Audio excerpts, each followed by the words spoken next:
Morbius. See, we know automatically what you think by the way you said Morbius. Say it again. I went to see this yesterday. I paid because it opened. Did it open yesterday? Yesterday was Thursday.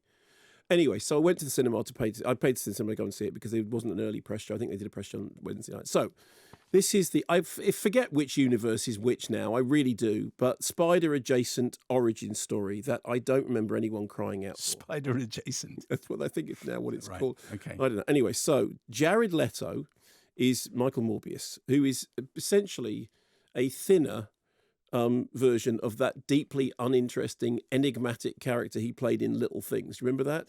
You know, in which it was the central mystery character who was kind of like a cross between Jesus and Charles Manson, but with a pot belly. And this is basically the same thing, but sort of a bit thinner. Anyway, he is a medical genius with a rare disorder who uses bats to develop a cure for the disorder, which does indeed make him better, but turns him into a bloodsucker, which is a downside. Here's a clip.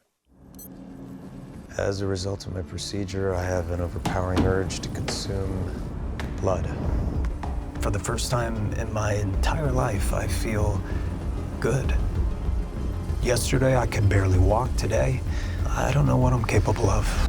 I have the constitution of an Olympic athlete, increased strength and speed that can only be described as superhuman. And all of this on artificial blood.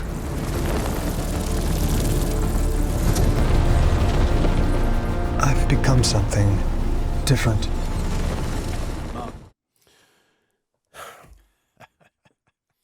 So anyway, at first he says, oh, well, I'll just imbibe the blue synthetic blood which I made, and that which nearly earned him a Nobel Prize, but then he walked off.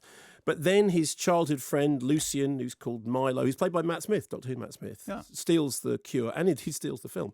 And he then embarks on a bitey rampage for which Morbius has to clean up the mess. And so the film's directed by Daniel Espinosa, who made Life, do you remember?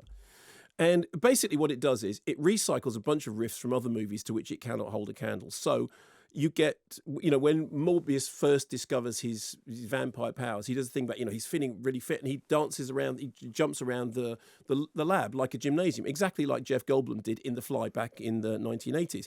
There's this kind of fatal spark relationship going on, but he's dangerous because he's a vampire, exactly like they did in all the Twilight movies, that everybody, except without any of the class or any of the charm. There's a boat in it that's called the Murnau, which is, okay, fine, so now we're referring back to Nosferatu, which itself, of course, was the unofficial adaptation of Dracula, which got banned over here because of a copyright suit, because, you know, Stoker's widow said, I'm sorry, you can't do that because that's actually Dracula. And then you've got the collation of the, you know, vampire themes with blood transfusion, which, of course, was done a million times better in Near Dark, the first film that Linda and I ever went to see, so which will always have a place in my heart. It doesn't help much that Jared Leto is paired on screen with Matt Smith, who's great. Matt Smith, who, you know, was really, really good in Last Night in Soho and really enjoyed being Wicked, and whose character has all the fun and the interesting stuff to do, while Jared Leto just does the thing that Jared Leto does of walking around being a charisma vacuum, who's got two modes of acting, which is overacting or nothing at all.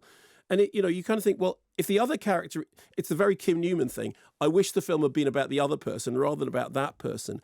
So it trudges in this. It's a character setup, which is like, well, I know the character setup. The character setup is that Morbius, the living vampire, has to do the thing, and then he becomes the vampire. And then there's a couple of end credit sequences, which are like, oh, yeah, well, all this trudging that you did from this bit to this bit, well, you know, it's great because there's going to be this other stuff, which I don't care about because, you know, I'm not coming back.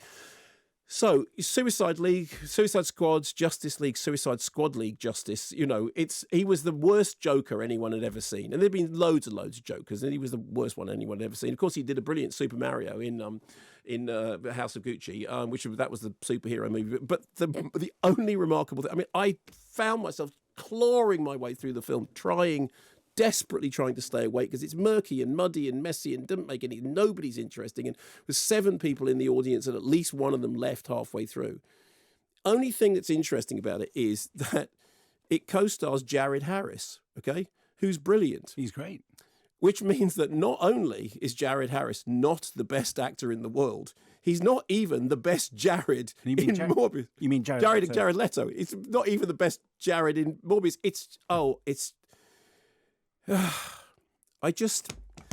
Enough with the origin stories we didn't ask for.